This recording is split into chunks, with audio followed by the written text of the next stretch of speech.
E aí, pessoal? Bem-vindos ao Olhos Fechados. Relaxe, apague as luzes, feche os olhos e deixa eu te contar essa história. Antes que você pegue no sono, me conta, de onde você está me escutando? Gosto de saber até onde minha voz consegue chegar.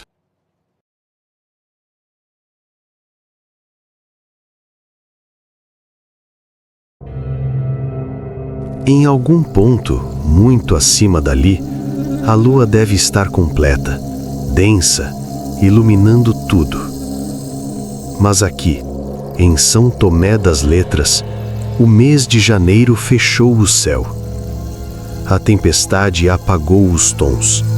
O vento cruza a avenida principal deserta, gemendo entre postes imóveis e vitrines apagadas. Os equipamentos da cidade desistiram. Ninguém mais enfrenta o frio. É do tamanho do seu punho cerrado. Ele o acende misturando temor e excitação e o lança. Uma chama vermelha, intensa como o fogo do inferno, invade a noite. E é através desse clarão febril e inquietante que Marte vê os galhos dos arbustos sob a varanda serem sacudidos e abertos à força. Ouve-se um som baixo, algo entre uma tosse e um grunhido. A criatura surge. Ela se detém por um instante à margem da grama rala, parecendo aspirar o ar. Depois, avança de forma desajeitada pelo terreno irregular, seguindo na direção de Marte, que permanece imóvel em sua cadeira de rodas, os olhos arregalados, o corpo pressionado contra o encosto de lona. A criatura vem curvada, mas anda claramente sobre as duas patas traseiras. Move-se como um homem se moveria. O brilho rubro dos fogos atravessa de modo infernal seus olhos verdes. Avança devagar, as narinas largas se expandindo em baforadas ritmadas. Caça pelo cheiro, quase fareja a vulnerabilidade da presa. Marte sente o fedor, pelo, suor, brutalidade crua. Mais grunhidos, o lábio superior grosso, da cor de fígado, se retrai, exibindo dentes fortes, quase presas. O pelo assume um tom vermelho prateado frio. Está a ponto de alcançar o garoto. As mãos com garras, mãos que são ao mesmo tempo humanas e inumanas, estendendo-se em direção à sua garganta, quando ele se lembra do pacote de bombas. Sem perceber plenamente o que faz, ele risca um fósforo e o leva até o pavio principal. O pavio solta uma trilha quente de faíscas vermelhas que queimam os pelos do dorso de suas mãos, fazendo assim encolher. O lobisomem, pego de surpresa, recua, soltando um grunhido que, assim como suas mãos, soa quase humano. Marte arremessa o pacote de bombas contra o rosto da criatura. Elas explodem em sequência, um trem faiscante de luz e estrondo. A besta solta um rugido de dor e fúria. Recua, as patas tentando escapar das explosões que marcam seu rosto com pontos de fogo e pólvora em brasa. Marte vê um de seus olhos verdes se desfazer no ar quando 4 bombas detonam juntas com um ensurdecedor cabudum, bem ao Lost-Dudu. Elias Morven, responsável pelos sinais da linha norte continental, está isolado. 9 milhas distante da cidade. Sozinho. Dentro de uma pequena cabana de manutenção. O vagonete a gasolina não vence a barreira branca do lado de fora. Então ele aguarda.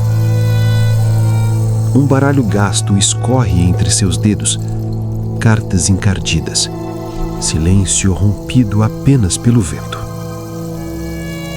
Do lado de fora, o vento não sopra mais. Ele murmura. Elias ergue o olhar inquieto e então retorna a atenção ao jogo. É apenas o vento, nada além disso. Mas vento não risca portas. O ruído retorna, raspando, buscando brechas. Elias se põe de pé lentamente. Ele é alto, magro, envolto numa jaqueta espessa sobre o uniforme da ferrovia. Um cigarro apagado repousa no canto da boca. A lamparina lança uma luz amarelada sobre seu rosto marcado. Linhas profundas, olhos exaustos. O barulho insiste. Um cachorro, talvez, desorientado, à procura de abrigo. Ele cogita abrir. Seria desumano deixar um animal no frio, mas permanece imóvel. Algo está errado.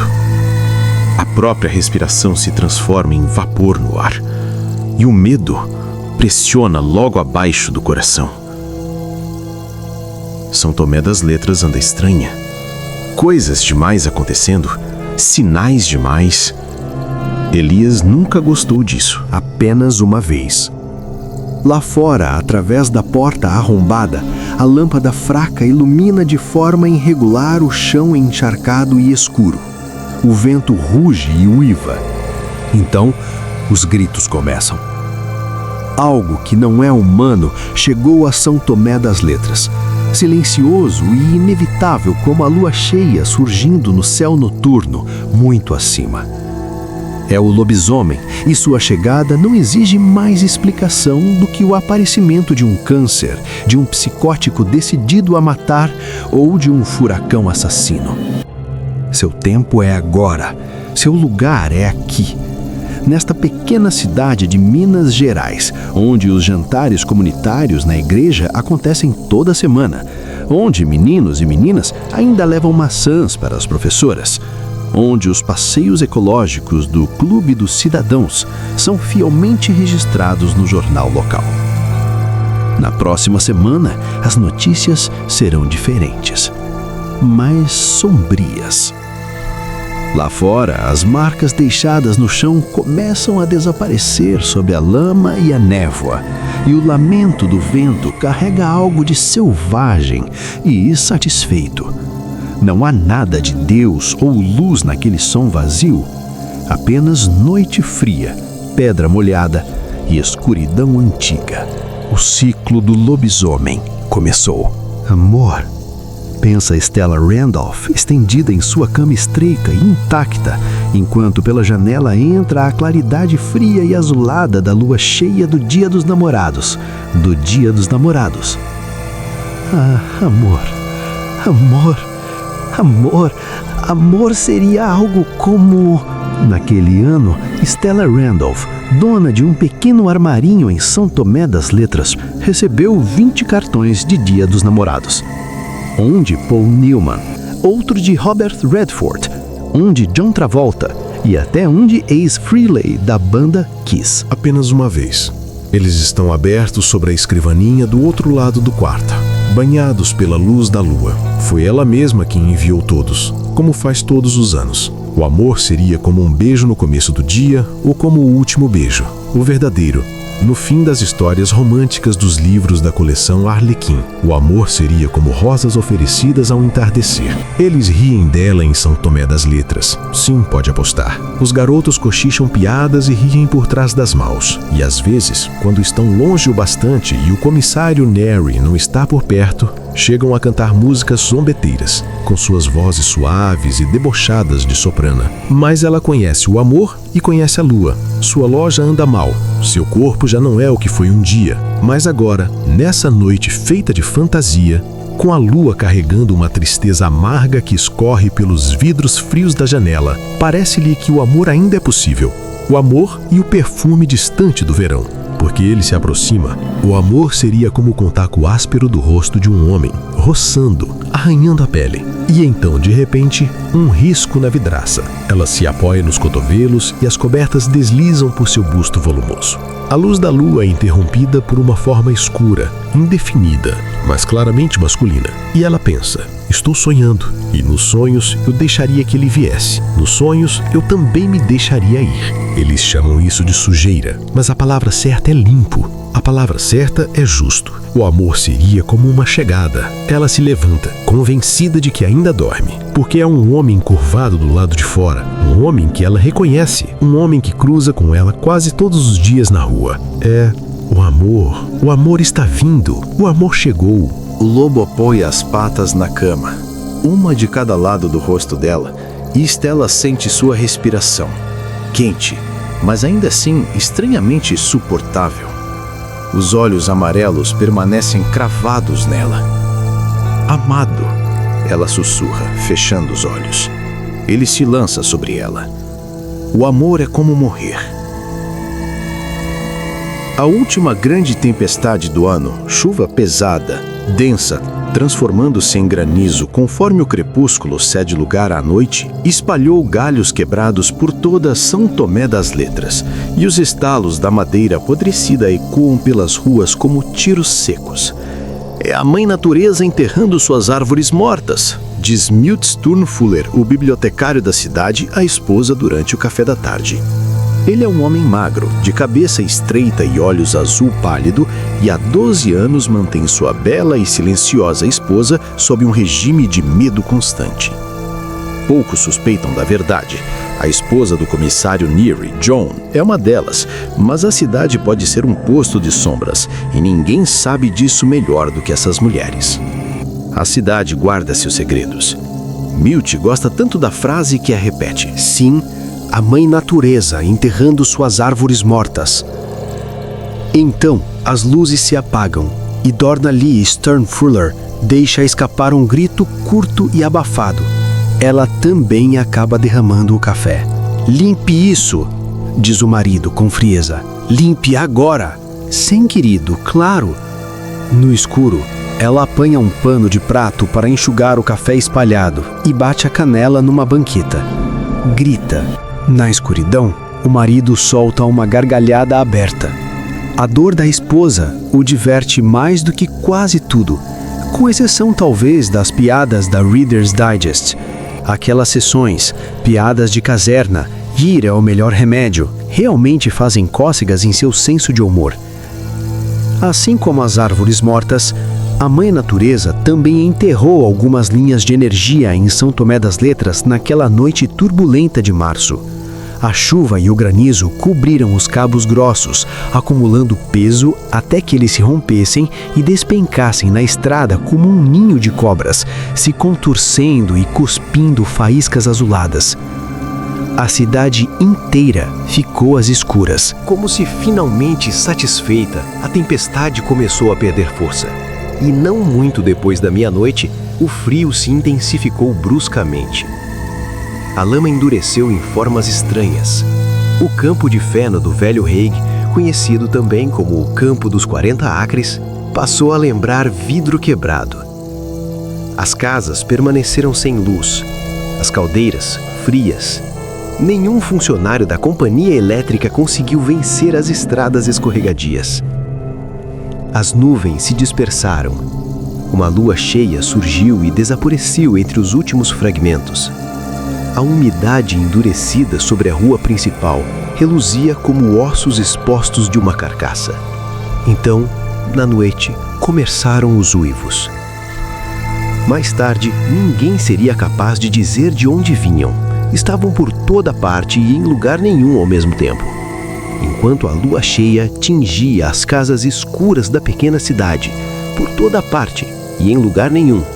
Enquanto o vento de março começava a uivar como um lamento antigo, como uma divindade nórdica soprando seu instrumento, perdido no vento, solitário e indomável, o som ecoa. Dorna Lee o escuta, enquanto seu marido detestável dorme o sono dos justos ao seu lado. O comissário Neary também o ouve, parado diante da janela do quarto em seu apartamento na rua Laurel. Ollie Parker, o diretor da escola primária, gordo e de rosto impassível, o escuta em seu próprio quarto. Outros também o percebem. Um deles é um menino numa cadeira de rodas. Ninguém o vê. E ninguém sabe o nome do operário encontrado pela manhã, aquele que havia conseguido chegar a Tarker Brook para reparar os cabos derrubados. O homem estava encharcado, coberto de lama fria, a cabeça jogada para trás num grito silencioso. O casaco velho e a camisa por baixo estavam rasgados. O operário permanecia sentado numa poça endurecida de seu próprio sangue, os olhos presos aos fios caídos, as mãos erguidas num gesto inútil de defesa, a lama seca grudada entre os dedos. E tudo ao redor dele era rastro. Rastros de lobo. Por volta da metade do mês, o frio cede de vez e as últimas marcas de inverno se transformam em chuva intensa. E algo quase milagroso começa a acontecer em São Tomé das Letras. O verde reaparece. A lama no curral de Matt Gallingham já secou e os vestígios do tempo frio na trilha da mata conhecida como Big Woods começam a desaparecer. Parece que a velha e reconfortante magia vai se repetir mais uma vez. A primavera está chegando. Os moradores comemoram com cautela por causa da sombra que ainda paira sobre a cidade. Vovô Haig prepara tortas e as coloca na janela da cozinha para esfriar. No domingo, na Igreja Batista da Graça, o reverendo Lester Lowe lê os Cânticos de Salomão e apresenta um sermão chamado A Primavera do Amor Divino. Em uma celebração mais mundana, Chris Wrightson, o maior bêbado da cidade, se entrega ao seu grande porre de primavera, cambaleando sobre a luz prateada e estranha de uma lua quase cheia de abril. Billy Robertson, garçom e dono do The Pub, o único bar da cidade, observa a cena e murmura para a garçonete: "Se aquele lobo pegar alguém esta noite, acho que vai ser o Chris." "Nem diga isso", responde a garçonete, dando de ombros. O nome dela é Elise Fournier. Tem 24 anos, frequenta a Igreja Batista e canta no coro porque tem uma queda pelo reverendo Lowe. Mas planeja deixar a cidade no verão. Apaixonada ou não, essa história de lobo começou a assustá-la. Ela passou a pensar que a vida pode ser melhor em Portsmouth e que os únicos lobos por lá usam uniformes de marinheiros. As noites em São Tomé das Letras, quando a lua fica cheia pela terceira vez no ano, são inquietantes. Os dias, porém, parecem mais leves. No parque municipal, de repente, o céu se enche de pipas coloridas ao entardecer. Brady Kincaid, 11 anos, ganhou um modelo abutre no aniversário e perdeu completamente a noção do tempo brincando com ele. Sentia o puxão da pipa nas mãos como se fosse algo vivo. Via-a despencar por um instante e depois serpentear no céu azul acima do coreto. Esqueceu de voltar para casa para o jantar. Não percebeu que os outros garotos já tinham ido embora, um a um, com suas caixas e carretéis apertados sob o braço, nem percebeu que estava sozinho. É a luz do dia se apagando e as sombras azuladas avançando que, por fim, o fazem entender que passou da hora. Isso e a lua surgindo por trás das árvores na borda do parque. Pela primeira vez, é uma lua de tempo quente, grande e alaranjada, em vez de fria e pálida, mas Brady não nota isso. Ele só percebe que demorou demais, que o pai provavelmente vai lhe dar uma bronca e que a escuridão se aproxima. Na escola, ele riu das histórias bobas contadas pelos colegas sobre o lobisomem que, segundo diziam, matou o operário no mês passado, Stella Randolph um mês antes e Arnie Westall no anterior. Mas agora ele não ri. Quando a lua transforma a noite de abril em um caldeirão avermelhado, as histórias parecem assustadoramente reais. Ele começa a enrolar o barbante, recolhendo a pipa o mais rápido que consegue, evitando erguer os olhos para o céu escurecido. Puxa rápido demais e, de repente, o vento cessa de repente. A pipa despenca e some além da cerca. Ele segue naquela direção, ainda recolhendo o barbante, lançando olhares inquietos por cima do ombro. Então, subitamente, a linha começa a escapar, deslizando rápido entre seus dedos, fazendo suas mãos se moverem para frente e para trás. Aquilo o faz lembrar da linha de pesca no dia em que fisgou um peixe enorme em Tarkins Stream, depois dos moinhos. Ele encara o barbante, franze o rosto e a linha fica frouxa. Um rosnado ameaçador toma conta da noite, e Brady Kincaid grita. Agora ele acredita.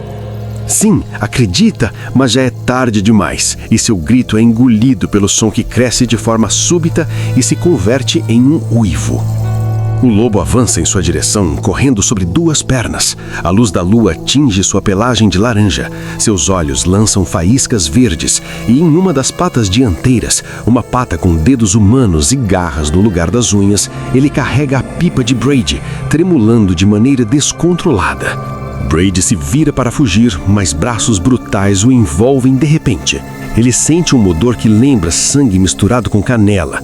No dia seguinte, é encontrado encostado no memorial da guerra, sem cabeça e sem vísceras, com a pipa presa a uma de suas mãos endurecidas. A pipa continua a tremular, como se tentasse subir aos céus enquanto as pessoas desviam um olhar tomadas por horror e náusea. Ela se agita porque a brisa voltou. Tremula como se soubesse que aquele será um bom dia para soltar pipas. Na noite que antecede o domingo de Páscoa na Igreja Batista da Graça, o reverendo Lester Lowe tem um pesadelo tão horrível que desperta estremecido, coberto de suor, com o olhar fixo nas janelas estreitas da casa paroquial. Por entre elas, ele enxerga sua igreja do outro lado da estrada. O luar invade o quarto em partículas prateadas imóveis, e por um instante ele quase espera ver o lobisomem sobre o qual os velhos caducos vêm cochichando. Então, fecha os olhos, pedindo perdão pelo pensamento supersticioso, e encerra a prece com um "Em nome do Pai, do Filho e do Espírito Santo. Amém", como sua mãe lhe ensinou a concluir todas as orações. Ah, mas o sonho. No sonho já era manhã e ele pegava o sermão de Páscoa. A igreja está sempre lotada nesse domingo. Apenas os mais antigos ainda o chamam de Santo Domingo Pascal. E em vez de meio vazia, como na maioria das semanas, cada banco estava ocupado. No sonho, ele falava com um fervor e uma intensidade que raramente alcançava na vida real. Sua voz costumava ser monótona, o que talvez explicasse a queda acentuada da frequência na Igreja da Graça ao longo dos últimos 10 anos ou mais. Naquela manhã, sua língua parecia tocada pelo fogo pentecostal e ele compreendia que proferia o maior sermão de toda a sua existência. O tema era "A besta caminha entre nós". Ele martelava essa ideia repetidamente, vagamente consciente de que sua voz se tornara áspera e poderosa, de que suas palavras assumiam um ritmo quase poético. A besta, dizia ele, está em todos os lugares. O grande Satã, dizia, pode estar em qualquer canto. No baile da escola, comprando um maço de Marlboro e um isqueiro Bic no armazém. Parado diante da lanchonete de Brighton, comendo um sanduíche natural enquanto aguarda o ônibus das 4h40 para Bangor. A besta pode estar sentada ao seu lado em um concerto da banda ou pedindo uma fatia de torta na lanchonete da rua principal. A besta, sua voz descia para um sussurro vibrante e nenhum olhar se desviava. Ele os tinha nas mãos. Cuidado com a besta, pois ela sorri e diz ser seu vizinho. Mas, meus irmãos, seus dentes são afiados e vocês podem perceber o giro descontrolado de seus olhos. É a besta e ela está aqui, agora, em Torkers Mills. Mas nesse ponto ele vacila. Sua eloquência se desfaz, pois algo terrível começa a ocorrer naquela igreja ensolarada. A congregação passa a se transformar e ele entende, horrorizado, que todos estão virando lobos, todos os 300. Victor Ball, chefe do conselho municipal, normalmente tão branco, gordo e redondo, sua pele escurece, torna-se áspera, marrom como pelagem. Violet Mackenzie, professora de piano, seu corpo magro de solteirona começa a inchar, o nariz delicado se achatando e se alargando. O obeso professor de ciências, Albert Freeman, parece ainda maior, seu elegante terno azul se rasgando, tufos de pelos irrompendo como um enchimento de um sofá velho. Seus lábios grossos se retraem como membranas, exibindo dentes do tamanho de teclas de piano.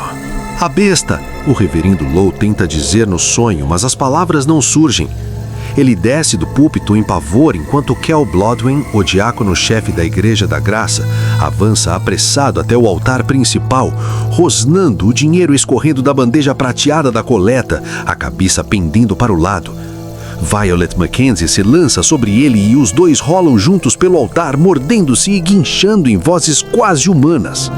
Logo, os outros se juntam. O som lembra o de um zoológico na hora da alimentação. E desta vez, o reverendo Lowe grita, numa espécie de êxtase: A besta está em toda parte! Em toda parte! Em toda... Mas sua voz já não é mais sua, transforma-se em um grunhido sem forma e quando ele olha, vê que as mãos projetadas das mangas de sua batina negra tornaram-se patas com garras. Então, ele acorda. Foi apenas um sonho. Pensa, deitando-se outra vez. Apenas um sonho, graças a Deus. Mas quando abre a igreja naquela manhã, a manhã do domingo de Páscoa, a manhã seguinte à lua cheia, percebe que não foi sonho algum. É o corpo estripado de Clyde Collis, que trabalhou como faxineiro por muitos anos, pendurado no púlpito, o rosto colado ao chão. O esfregão repousa ao lado. Nada disso é um sonho. O reverendo Lowe apenas gostaria que fosse. Ele abre a boca numa contração violenta, o ar entrando em golfadas, e começa a gritar. A primavera retornou mais uma vez, e neste ano, a besta veio junto com ela. Na noite mais curta do ano, Alf Knopfler, dono do Chatting Two, o único café de Tarker's Mills, esfrega o grande balcão de fórmica até arrancar dele um brilho faiscante. As mangas da camisa branca estão enroladas, revelando braços musculosos, marcados por tatuagens antigas. O café está completamente vazio. Quando termina a limpeza, Alf para por um instante e encara a rua pela vitrine, pensando na noite em que perdeu a virgindade, numa noite perfumada de começo de verão como aquela. A garota era Arlene Macchione. Hoje, Arlene Bassey, casada com um dos advogados mais bem-sucedidos de Bangor. Deus, como ela se mexeu no banco traseiro do carro naquela noite, e como o ar tinha um cheiro doce. A porta principal se abre, e um raio brilhante de luar invade o café. Alf imagina que o lugar está vazio por causa da besta que dizem caminhar nas noites de lua cheia. Mas ele não está assustado, nem um pouco. Ele pesa quase 100 quilos e boa parte disso ainda são músculos da marinha. E sabe que amanhã cedo, os fregueses estarão ali para os ovos, as fritadas e o café. Talvez feche mais cedo esta noite, pensa. Desliga a máquina de café, compra algumas cervejas e ainda pega a segunda sessão no drive-in. Junho, lua cheia. Uma noite boa para lembrar das conquistas do passado. Ele se dirige à máquina de café quando a porta se abre outra vez. Alf se vira, resignado. Olá, como vai? Pausa. O freguês responde. Eles trocam algumas palavras triviais. Café.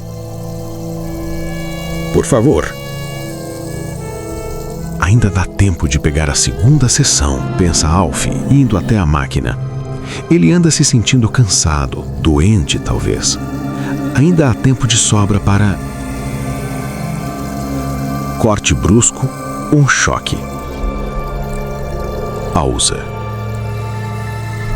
Alf fica paralisado. A máquina de café está impecável, o aço inoxidável polido como um espelho. E naquela superfície curva, pausa. Ele vê algo impossível. O freguês, alguém que ele vê todos os dias, alguém que toda a cidade vê todos os dias, está se transformando. O rosto começa a derreter, a se alargar, a perder qualquer traço humano. A camisa estica, esticando, até rasgar. Absurdamente, a única coisa que Alf consegue pensar é naquele programa que seu sobrinho Ray adora, o Incrível Hulk. O rosto agora é bestial. Os olhos castanho claros brilham, transformando-se num verde terrível e faiscante. O freguês grita, mas o som falha, quebra e vira um urro profundo, cheio de ódio. A coisa, a besta, derruba o açucareiro, agarra o cilindro de vidro e o arremessa contra a parede, espalhando açúcar e manchetes rasgadas. Alf gira, bate o quadril na estante. A cafeteira cai, explode no chão, café fervente espirrando por toda parte. Ele grita. Agora sim, ele está apavorado. Os músculos da marinha não importam mais. Seu sobrinho Ray não importa mais. Arlene Macchione não importa mais. Só existe a besta. Aqui. Agora. Ela salta sobre o balcão com força monstruosa. Roupas em trapos, moedas e chaves tilintando nos bolsos. Ela pula sobre Alf. Ele tenta fugir, tropeça, cai no linóleo vermelho. outro urro, um bafo quente e nauseante, e então uma dor absurda. As mandíbulas se fecham sobre suas costas, arrancam carne. O sangue explode pelo chão, pelo balcão, pelo grill. Alf cambaleia, com um buraco aberto nas costas. Tenta gritar. Então, o luar branco do verão invade o café. Confunde sua visão. A besta salta sobre ele mais uma vez.